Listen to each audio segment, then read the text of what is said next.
Emosi kerap dimintai uang, ayah di Mataram tega tebas telinga anaknya. M58, seorang ayah asal Kelurahan Cakranegara, Kota Mataram, menebas telinga anaknya T33 gegara emosi karena sering dimintai uang. Kapolsek Sandubaya Kompol Moh Nasrullah membenarkan peristiwa tersebut yang terjadi pada Sabtu, tanggal 4 November tahun 2023. Saat ini korban telah dirawat intensif di Rumah Sakit Kota Mataram. Ayahnya ini emosi lantaran anaknya, T, sudah sering menyusahkan orang tuanya. Korban minta uang terus, dan tidak tahu uang digunakan untuk apa, kata Nasrullah melalui pesan singkat Sabtu tanggal 4 November tahun 2023.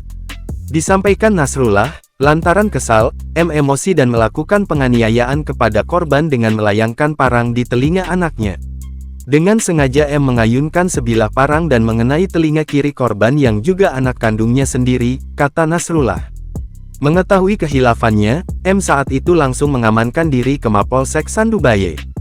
Atas kesadarannya, langsung mengamankan diri waktu itu, dan kami juga melakukan pemeriksaan saksi-saksi, kata Nasrullah. Disampaikan Nasrullah, dari mediasi yang dilakukan pada Sabtu 4/11 kasus perseteruan antara orang tua dan anak itu berakhir damai.